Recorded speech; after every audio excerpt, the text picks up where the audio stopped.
Content warnings, plane crashes, emergency plane landings, the ocean, thalassophobia, agoraphobia.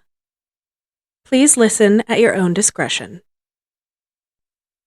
The Usher Foundation, Episode 7, The Depths.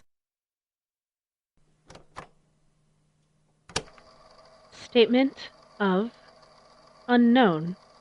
Statement number 09224105.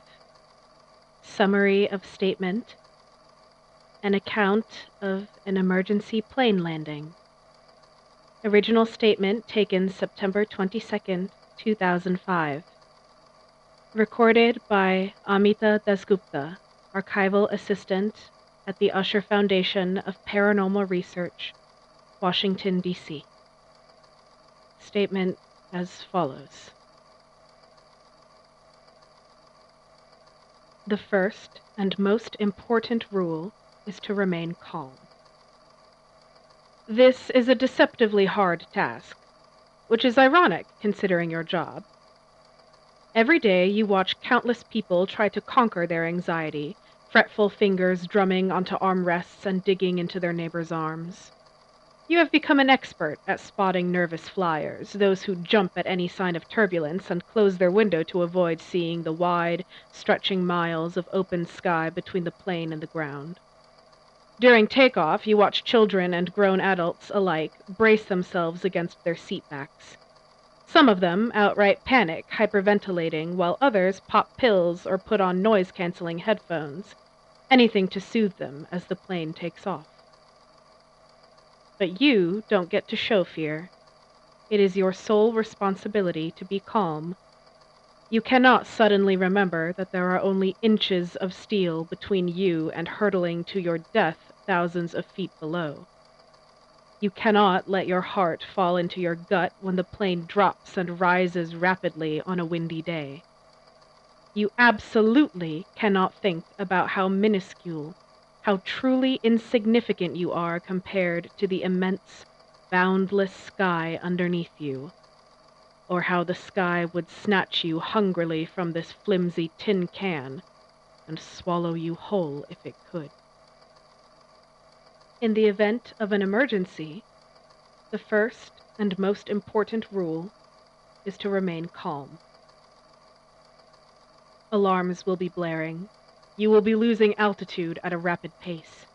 The entire interior of the plane will be shaking violently, a horrible rumbling that you feel deep in your stomach, jostling the stale pretzels you ate earlier. But, professional that you are, you swallow the bile in your throat, and you allow your training to kick in, coming out from behind the steward's curtain to face all of the screaming passengers. You grab the microphone, and you smile.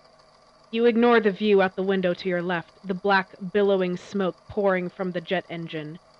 You keep your voice level as you speak. Attention, passengers. We are about to make an emergency water landing. You do not let your panic set in. You do not think about the greedy, ravenous sky, or the titanic, unplumbed waters below. Rule number 2 is to put on your oxygen mask and get out your flotation device. The cabin is a blur of activity, frantic passengers moving amid flying food wrappers and personal belongings. You can see masked parents wrangling life vests on their squalling children, while others struggle to remember the safety demonstration you gave just an hour ago. Across the plane, hysteria sets in. You stay composed as you stumble down the aisle past each row, a reassuring smile still plastered on your face that is directly at odds with the scene at play. You attempt to remind passengers how to access their life vests when the plane rocks again and another shriek rises up from the crowd. You topple into an old woman, and she grips your arm, her painted nails digging into your flesh, as she stares up at you with wide, terrified eyes. You are held frozen in place by her expression, the utter mortal fear on her face. You regain your balance and stand up, ripping your arm away, banishing the panicked expression that overtook your face. Amidst the sounds of crying and screaming and loud, exaggerated praying, You do a final check to make sure everyone is taken care of. Then you return to your own seat in the flight attendant area and don your own life vest. Rule number 3 is to brace for water impact. There are 2 types of crash landings, water and ground. The brace position is the same for both. You demonstrate the position to the passengers, head bent between knees, hands folded over neck. Your legs are trembling uncontrollably, and you assure yourself it is due to your rapid descent. You do not think about survival statistics. You do not think about the likelihood of rescue. You do not think about how much worse those odds are in the middle of the Pacific Ocean. You fold yourself over, hiding your rapid breathing. You stare at the floor. There are small, discolored stains on the carpet near your shoe. You focus on them as the pilot tells the cabin to prepare for landing. When the plane hits the water, you feel like the whole world is ending. In the movies, plane crashes are a spectacle of fire and smoke, with the hero emerging victorious from a soot-stained parachute, guns in both hands. This is not a movie. There is an enormous spray of water and a massive jolt that forces everyone forward as the plane makes contact with the protesting ocean. There is a moment when you think the whole plane has gone underwater, but you realize it is floating like it was meant to. The impact rattles your teeth and you squeeze your eyes shut and clamp your fingers harder around the back of your neck, willing yourself not to make a sound. One of the passengers is screaming. Her son hit his head on the seat hard, and his nose is gushing a fountain of blood. He can't be older than 10. You think of your own son, so far away, safe at home. You wonder, briefly, if you will ever see him again. You shake your head and push the thought away.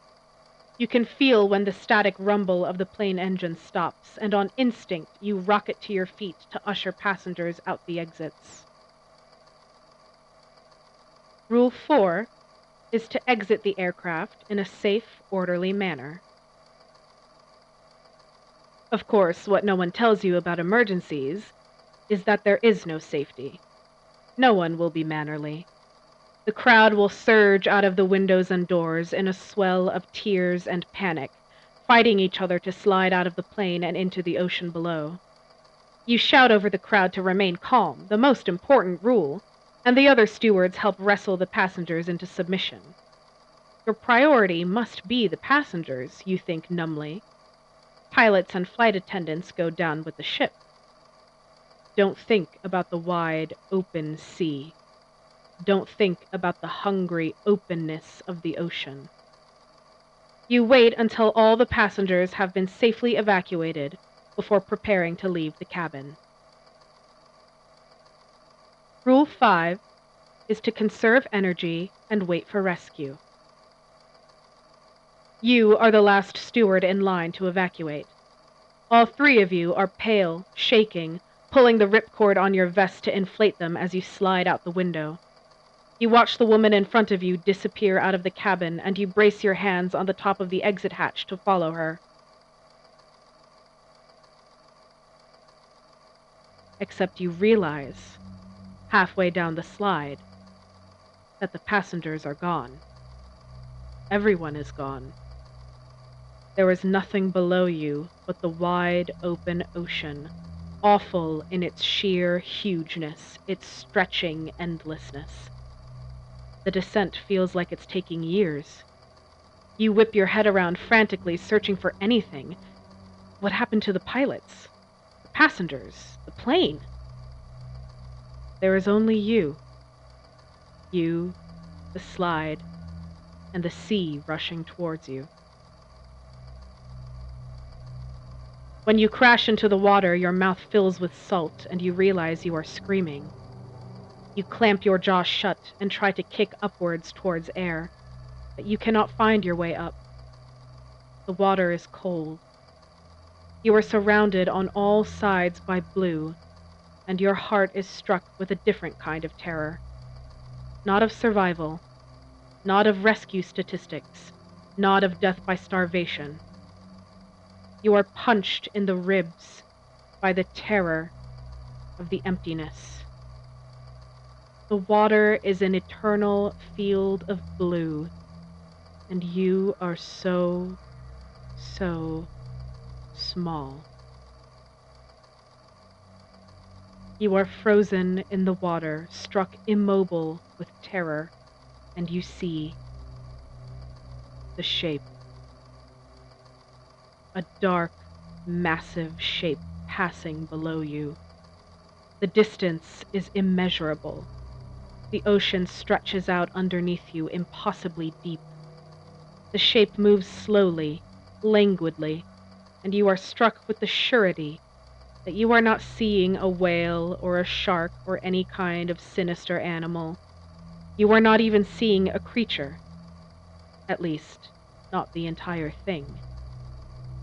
You are seeing a limb, an appendage, maybe even just a fraction of something. Your mind bends. You are terrified of this thing getting any closer and noticing you, and you realize something else that fills you with fresh horror. This thing is already incredibly far away. The enormity of its shape is such that it seems this large even from a distance, and you are hit with the reality of how tiny you are, how open and vast this oppressive body of water is, how insignificant you are to the teeming, wriggling creatures within it. And then the shape, imperceptibly, turns towards you. You don't know how you know. You just do. A small shift, a change just there, and you know you've been spotted. The first and most important rule is to remain calm. You scream, salt water filling your mouth, the sound going nowhere in the vacuum of the ocean. You attempt to swim upwards, trying to get back to oxygen and the promise of a surface, but it seems farther and farther away the harder you swim. You look behind, around, underneath, and the shape is advancing, so huge now it fills the entirety of your vision, and you are nothing but a speck compared to it. First and most important rule is to remain calm. You cannot run. You know this, deep down. That even if you could put distance between you and the shape, it would already be so much closer, so much larger, that it wouldn't make a difference anyway. Your body locks, muscles freezing in simultaneous terror and acceptance of your fate. The shape encompasses your sightline, and you stare into the abyss. You mean nothing. You are nothing. You are so, so small. You want to close your eyes, but you can't. And then you are being pulled, spluttering from the water. A rough hand grips the back of your shirt and hauls you bodily out of the depths and onto a floating seat cushion. You realize in a daze that it's one of the pilots. Almost lost you there, she says. Flew off the slide and just sank like a stone, she says. Her words barely register as you stare up into the sky. It reminds you of the shape in the water. You begin to cry, and you do not stop, even when the rescue boats come to carry everyone to shore. On the ride back, you keep staring up into the wide, open blue. You think wildly for a moment that you see a colossal, dark shape with a monumental appetite, ready and waiting.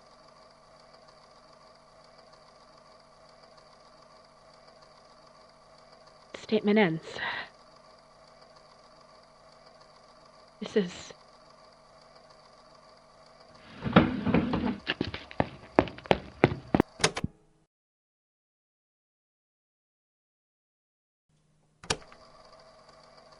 Just say it again, please. Why? For posterity, or whatever. Just... please. Okay. What part should I say? Where did you find the statement?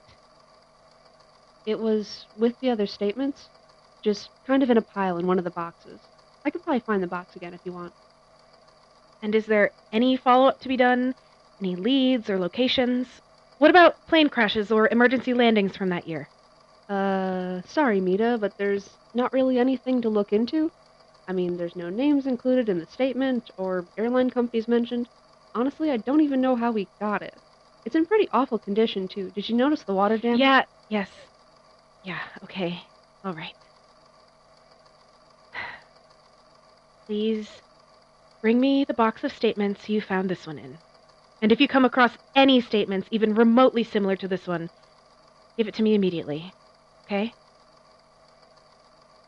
Mita, this isn't about Krish, is it? You can leave the box in my office.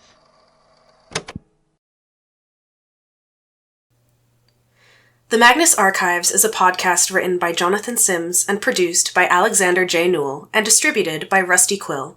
Story, characters, and ideas written about in this fan-made project belong to Rusty Quill. The Usher Foundation is a fan-made project co-written by Rashmi Phillips and Mari and edited by Mari, Kaylee F, Amber, and Emma. All audio used in this project was Creative Commons Use Audio. Thank you for listening.